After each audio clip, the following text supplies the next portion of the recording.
traditional engineering genius can be connected with an important innovative spirit.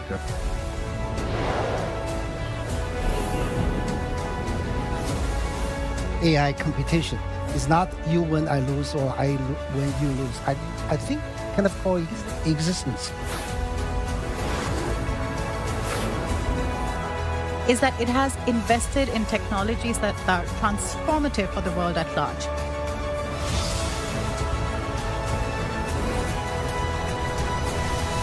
We're trying to open our market while at the same time we're providing a better space for the cooperation.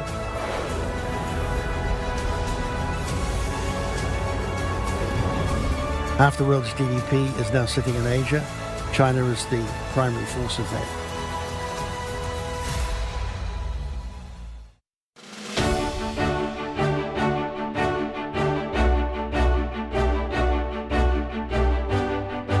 Hello and welcome to this special edition of Dialogue, the China Drive, Technology for Humanity. I'm Xu Qinduo.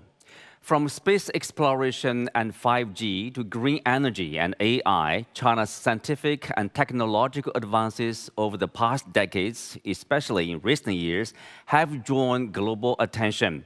Amid a volatile world, China is placing strong emphasis on what it calls technological self-reliance and self-strengthening, a key goal outlined in its proposal for the next 5-year plan. How have these technologies transformed everyday life in the country? What is China's strategy for securing a leading role on the global tech stage? And ultimately, how will the world benefit from this journey? Guests of this edition are Danilo Turk, former president of Slovenia; Michel Geraci, former Undersecretary of State at Italy's Ministry of Economic Development; Bert Hoffman, professor at the East Asian Institute at the National University of Singapore and former World Bank Country Director for China; Charles Tom, chairman of the Brazil-China Chamber of Commerce and Industry; Dr. Hong Chen, chairman and CEO of the Hina Group; Zun Ahmed Khan, research fellow at the Center for China and Globalization; Paul Gillis, professor of accounting at Beijing International Studies University. In the studio, we also have members of our young audience taking part in the discussion. Welcome to the show. Well, tech development or tech innovation has been one of the striking features of China's modernization. We'll start with Zun. You have been here living in China for 10 years. What's your observation of China's tech development? Wow, Chindo, firstly, these 10 years that I've lived in Beijing, originally I'm from Pakistan, what I've noticed is, the moment I landed, the first thing I noticed was, honestly, the ease with which people of every age group were making WeChat payments. It was shocking. As someone who's traveled to many countries in the world, this was definitely, a moment to absorb and to discuss with the people around me, like, how is this even possible? Moving forward, 10 years on, I see that everything and anything we need to do, WeChat provides all kinds of services, of course, whether you want to book a hotel, you want to book flying tickets, everything and anything is accessible online. Then I think I'll also mention how safe the cities are, how safe, whether you are in the mega cities like Beijing, Shanghai, or places that I've traveled to, small counties, recently developed parts of the country, they're also very safe. And I think technology also has a major role to play in that.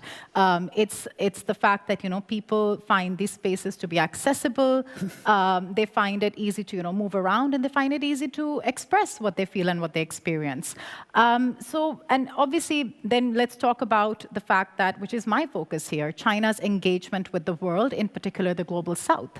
I think one of the greatest contributions that China has made since in the last 10 years in particular is that it has invested in technologies that are transformative for the world at large. Whether we are talking about green development, whether we are talking about space technology, anything and everything, China is making it possible for the world at large to progress in a way that is affordable, is sustainable, and it is accessible. And I think that technology transfer is something that is changing how we can perceive the world moving forward. So yeah, being a resident in Beijing, in China, I think we are definitely living in the future. There is no doubt about it. And when China opens the visa policies and you see so many people from parts of the world that had misconceptions, they just see how easy things are, how accessible things are, services are. And the investment that China has done also in educating citizens, in engaging young people. When you see, DeepSeek and so many other initiatives coming from young people, you also know that education is being geared towards making sure that the younger generation is spearheading these changes. So there's a lot to uncover there, but I can say that anyone who comes to China for the first time will be inspired and definitely surprised to see how life works here. Well, of course, with that kind of progress, behind that is innovation, Paul.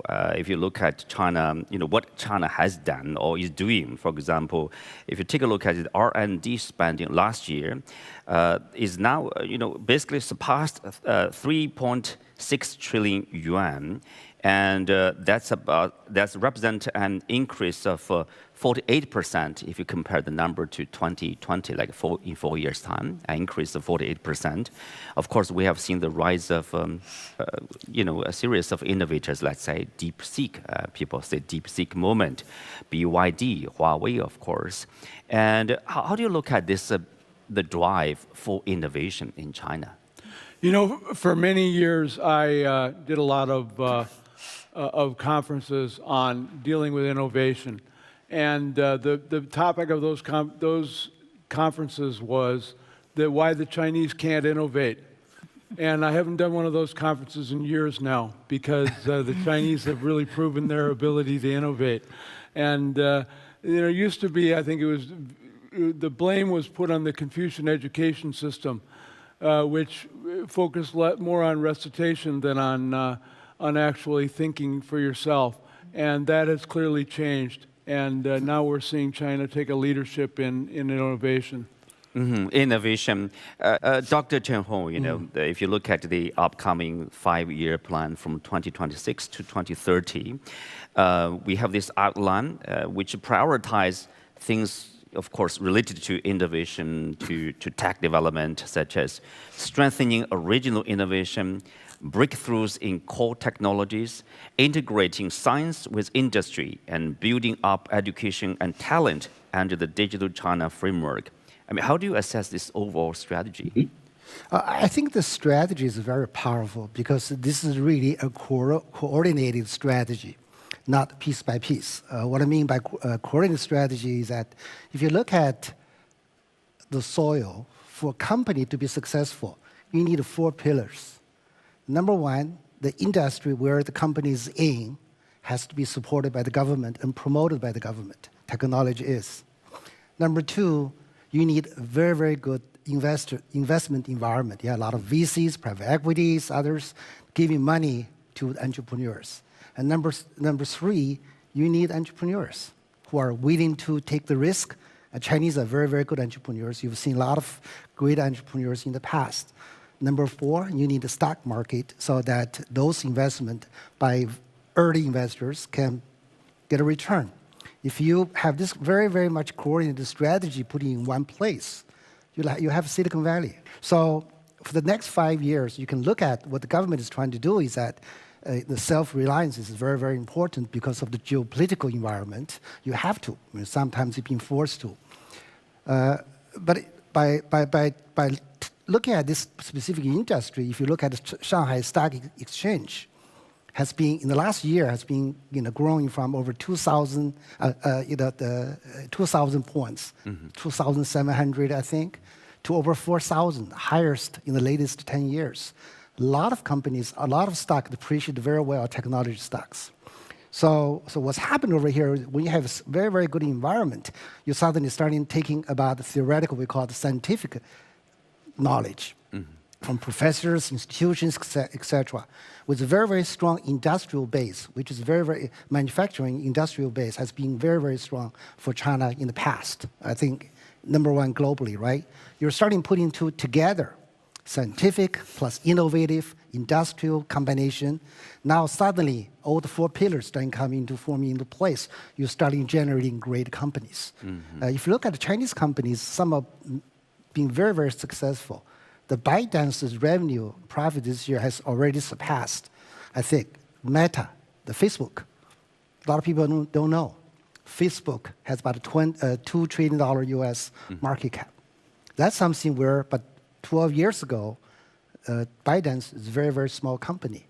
The government is really taking this entire environment plus geopolitical environment, decoupling, et cetera, starting making sure that next 5 years, they have to make sure they're self-reliant and also on the core innovative technologies rather than just the Me Too and the imitation stuff. Miguel, I mean, you are from Italy. You have been observing, following the Chinese development closely. And if you look at the sector, for example, EV, electric vehicles, I think, if you go back a few years, China was not the only country talking about or making efforts about producing EVs and to make it available, to make it, affordable for the use by as many people as possible as efforts against the climate change. But why China basically now is in a leading position in terms of manufacturing high-end EVs and also at affordable prices around the world? Well, I think the answer lies in two aspects. One is, like you said, one is a tendency to try to do climate-related vehicles that don't pollute the cities, because we had a problem of pollution in the city. So with the EV, you get rid of the pollution in the city. Maybe you move it to where the electricity is being produced, and maybe there is no real net benefit, but at least it is done outside of the urban area. So that's one key advantage. The second one on EV is that you basically made the country less reliable on fossil fuel from the Middle East and other countries that may or may not be always stable politically and geopolitically. So you do want to have some kind of sovereignty in the way that you power your vehicles. So this is the side on the, let's say, the macro geopolitical issue that I've looked at. The other thing is why is BYD, there's many others, Xiaomi and others, but why they're successful? And actually, we studied this as a case study here at NYU in Shanghai. The case of BYD, they started in, I'll make it very simple, okay? It's not quite like that, the story, but just to illustrate the point. They started by doing buses, urban buses in Shenzhen, and then to do at the same time moped. So what they did is they first did the most difficult thing in the world, that is buses that drive for 15, 16 hours a day, and they need to recharge, so that's the biggest challenge. And they, at the same time, did the easiest one, which is moped, that you don't drive for a long period of time, and they easily recharge with a battery that you can carry and even charge in a restaurant or in a cafe. So they learned how to do those two extreme, one very easy, one very difficult. And then when it came to do vehicles for normal EV cars for individuals, that was in the middle. That was the easiest thing to do. Once you learn to do the hardest and the easiest one, you have gone down the learning curve, and that's why BYD, Xiaomi, and the others are now leaders in the world, and of course not just in China, but in other countries, with now China being one of the top exporters of EV in the world. Selling what? Selling something that is of a very high quality. Recently, I have driven a EV car, and I invite all of you to do it. Push the accelerator down as an Italian. I tried the Ferrari, so I understand what acceleration means. The torque force of electromagnetic field is instantaneous, and it's a really comparable, if not, I would say, even better than the internal combustion. Now, you don't need to race with car, but this acceleration push is also a safety measure, that when you need to make some abrupt turn or change of direction of speed, then the EV is there for you. The technology is there for you. Now, we have an issue with the European Union that has put tariff on all the EV imported from China to protect our own industry. But I think this is a big mistake, because the best way to protect our automobile industry is to allow our Fiat, Stellantis company to compete in the market. And I know bringing some cars from China would hurt those companies because they are better, low price. But it is through learning that our domestic company can then see what the best in class do and start learning instead of being closed up in the bubble that the European Union want to do for them, because it just they would just be out of market very soon. Well, competition is always good there. Let's take a look at AI development in China. I was in Shanghai not long ago. There, I saw how AI is being used in surprising ways, I would say, like brewing coffee or acting like a personal trainer. So it's amazing to see the AI technologies now becoming part of our life. Let's take a look. We have a short video there. 小黑，小黑。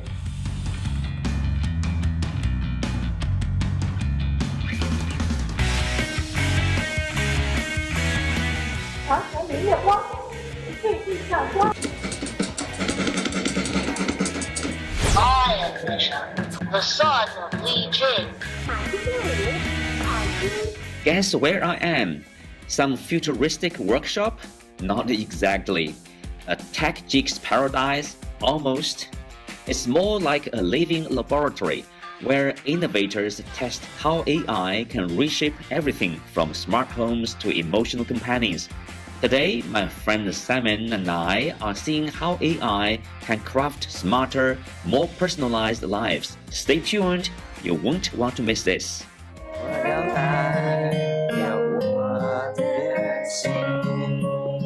I'll buy one.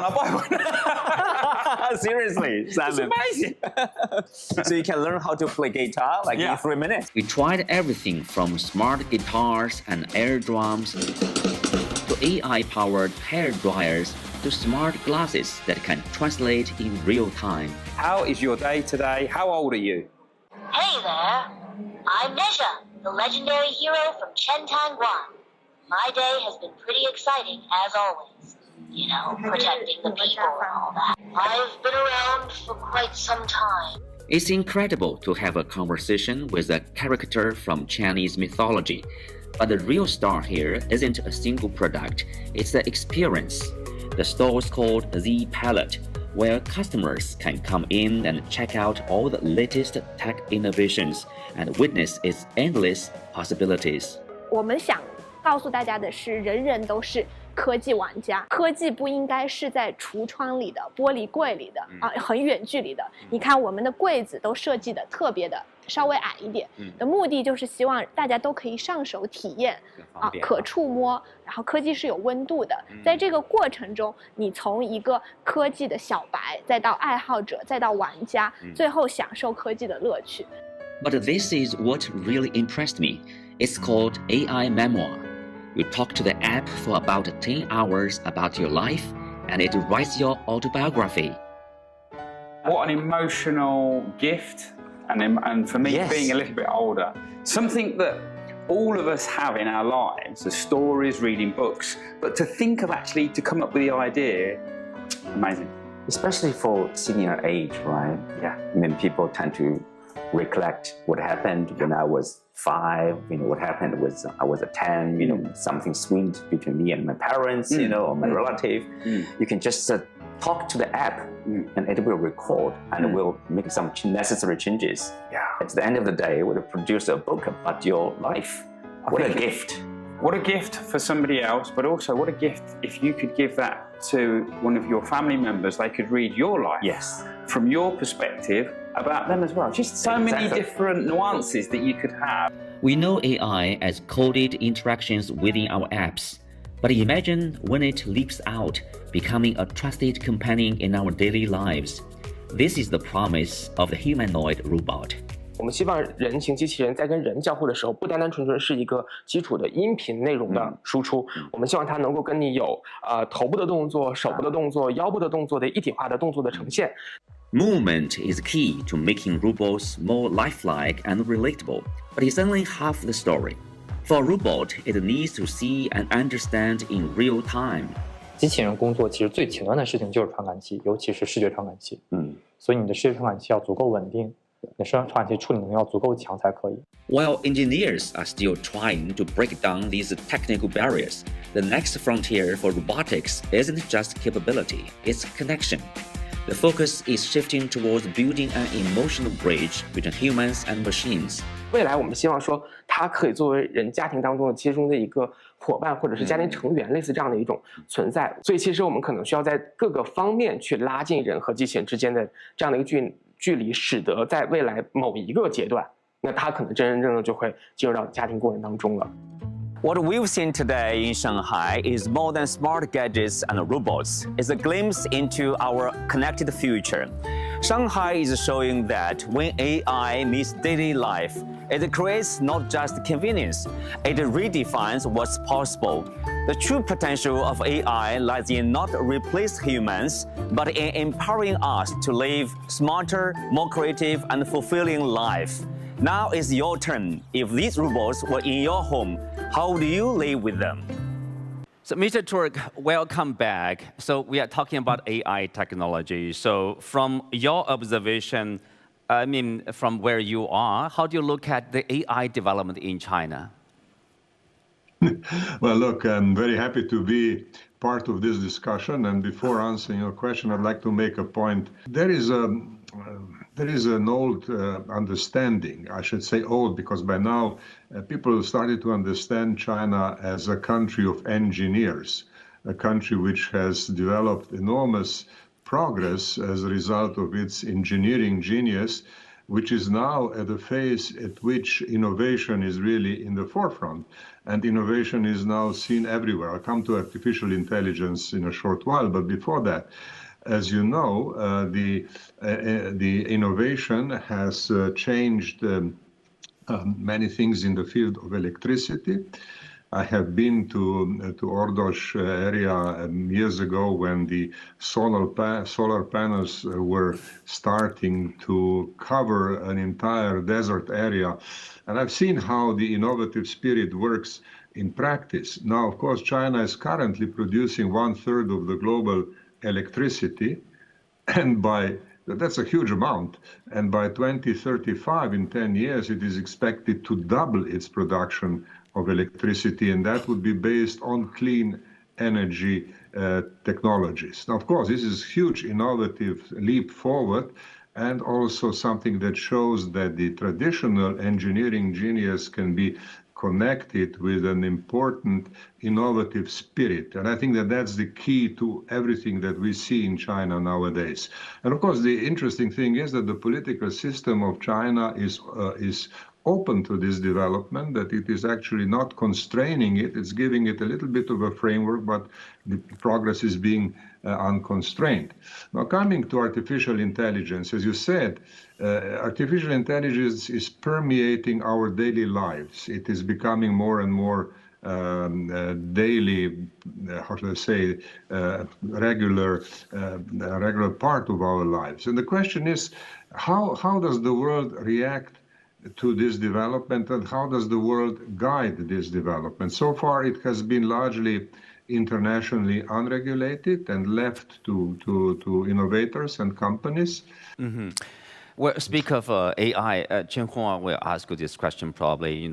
Artificial intelligence, people say, as Mr. Turk mentioned, China stresses very much of the application of AI technologies. You see, basically it's written in the Chinese documents to use AI technology to help deal with aging population issue, for example.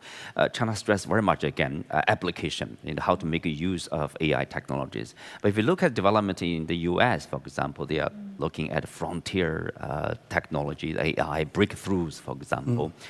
They are different, but of course, both sides are very strong, across the board there. Any comment on that? I think the very, very good question. I think in the United States, there's a mentality there that win zero or nothing, right? Win or zero-sum game. Where a lot of big technology companies such as Google, Meta, Microsoft, each of them probably spending about $80 billion US a year to invest into the infrastructure of AI, buy GPUs, building data centers, making sure they are the big, what we call the big language model will be the best. I think that's where in the US, a lot of investment is going on. Also in China, we also see the companies, technology companies, also invest in the infrastructure side, like ByteDance, Alibaba, Baidu, and others. And so what's going to happen is we're going to see the parallel movement of infrastructure development in both countries. On the application side, I think China has a lot of advantage because of the specific environment. There are a lot of engineers in China, and there are a lot of applications they can start using that, for instance. So I feel like in the future, the dynamics of the AI competition is not you win, I lose, or I win, you lose. I think kind of coexistence. I think that's something where I need a very, very important something I'd like to clear. Coexistence. Coexistence, not just so. Of course, companies, they do have competitions in between, but everybody have their own advantages and uniqueness.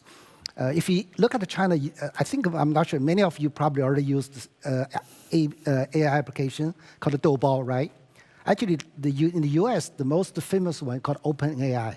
If you wanted to measure how actively applications being used, we use something called a token. I wouldn't explain, but token. The token used per day by Doubao is 3 times the token used by OpenAI. Interesting. And Doubao grows much faster. Because China has a huge market, and also technology is also starting going global. Right. So that's what I'm going to say is that I think AI is something where everybody's great upon. If you're not in the AI game, you might be left behind. But however, it is something where multiple companies can all grow and prosper together. Well, Mr. Turk, how do you look at this possibility of a coexistence? And basically every country, everybody will be somehow directly or indirectly hooked up with AI technology, and which will be used for for good purpose, let's say. There are 2 views on this. One is optimistic, focusing on the opportunities that are being created, and that I think is very important and very positive. I think we should retain the optimistic view. But I see increasingly louder voices of caution that artificial intelligence, if left completely to the entrepreneurial genius of technological companies in the United States, for example, can develop really into a global problem. So there are concepts which we didn't know about before, such as, let me see, data poisoning attacks are easier now with artificial intelligence. Data poisoning attacks. Is it important? Is it necessary? Is it possible to address the downside, the bad things that happen with an evolution? Is this necessary now, or should we, retain our optimistic outlook and say, all right, the technology will be of great help, and we leave this to first technical development and the wisdom of government? Private companies, I should say, have been looking for technologies that they can apply and then deliver better goods for people. Yes, very clear. Thank you, Mr. Hoffman there. Miguel, you are in Shanghai. Let's take a look at this region. China has long focused on linking R&D, research and development, with high-end manufacturing. Here is a program. It's called a prime. I would say prime example is this G60 Science and Innovation Corridor in the Yangtze River Delta. It connects cities like Shanghai and Hangzhou. And in places like the Suzhou Industrial Park, AI startups are teaming up with universities to turn research into real products. In fields like smart manufacturing and EVs, this model has made the region an innovation hub. How far can this model go in driving China's, say, next 5 years innovation? And is it can we replicate such a practice across the country? We don't know, but we go back to December 18, 1978, when Deng Xiaoping started the opening up reforms. And then later on with crossing the river by filling the stones, we try, we see what happens, we see what works in this Yangtze area where I am. And then the pilot could be extended along two dimensions, either across time, so the period is extended with the government support and facilities for more months, for more years, and it can also be extended along the other dimension, the geographic dimension. So if it is successful in Shanghai, Hangzhou, Suzhou, etc., then it could be done also in other parts. So this is completely in line with the philosophy of try and see what happens, see the success, learn, do it fast. That's when the government role is very important, because the strong presence of the government in this initiative, in various forms of help, is key to go down the learning curve quickly and get data soon, so that that data can then be analyzed to decide what to do with this pilot, if it can be extended or not. So there are many forces at play. Zoom, you are also based in Tsinghua University. I mean, you are in the education sector there. Education obviously is important. In what way you're educating your young generation to make them more innovative, that's important to innovation, right? How do you look at the Chinese education? And I know they are reforming the education constantly, basically, to make the education system to improve constantly, to make it better, more innovative talents, for example. No, absolutely. I mean, in these 10 years, I have been affiliated with Tsinghua in different capacities. And I think one of the things I've noticed when I observe also other students is, the degree to which, I mean, obviously, they have access to more resources in the world. I mean, one aspect is the investment made in making Chinese students and Chinese young people curious about the world, aware of the world. I think this is a very important dimension that sometimes gets lost in conversation. I'll try to connect this with another aspect that actually I think a lot of what China is doing, whether it's that link between technology and industry, whether it's the global initiatives, whether it is the Belt and Road, whether it's what we're discussing today, all of it is geared towards problem solving in some sense. Well, Paul earlier mentioned, of course, the consensus is now the Chinese can innovate, right? And also, it's as if that's not enough. I mean, we have probably the largest number of university students or engineers, graduates anyway. But the Chinese side issued a new category of visa, K visa, to attract young talents around the world, in STEM sector. But also, if you read the newspaper, you see basically on a weekly basis, you have top scientists around the world, from some corner of the world will come to China to do research in the Chinese lab or in a university. So the attraction or the efforts to attract top talents around the world will also be an important factor contributing to innovation, let's say. If we look at some of the largest tech companies in the world, many of them were started by foreigners. And the United States used to be quite welcoming of those kinds of people, and they're not so much anymore. And the question whether that will lead to more of these companies starting up in places like China. And I think that's probably true. And China's program to allow a visa for talented young people in the STEM area is really a smart move. Yes, that's a smart move to develop yourself. Charles, looking at this Chinese development, the efforts to innovate, to achieve breakthroughs in core technologies. I think people will refer to the advanced chips, for example, because of the export control from the US, you have to do it by yourself, right? So that's the breakthrough, the focus there. Are you optimistic that the Chinese side can continue to advance in that direction? Probably that's why they are calling self-reliance in the tech sector here. Absolutely. China has shown that it can innovate, and today it's the leader of tech innovations in the world. And I think that like Professor here says, the intelligence of attracting high-tech or brains from around the world will also help China keep on innovating. And to the extent that China keeps on innovating, and its economy will also grow. And this is very important because the Chinese economic growth has contributed so much to humanity around the world. Successive Chinese governments in Deng Xiaoping has been the leader in human rights. The West always criticizes China for human rights, but China is the leader of human rights because the essence of human rights is to allow a person a minimum level of human dignity. And, a plate of food and a roof over the head. That's the essence of human rights. And China has lifted more than 700 million Chinese people, and not only Chinese people, all over the world. All over the world, China has, just for example, Brazil has a surplus of $79.8 billion. That helps a lot for the Brazilian economy.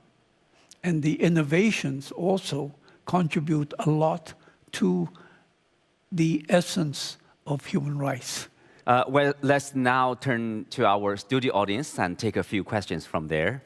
If you have any questions, please raise your hand.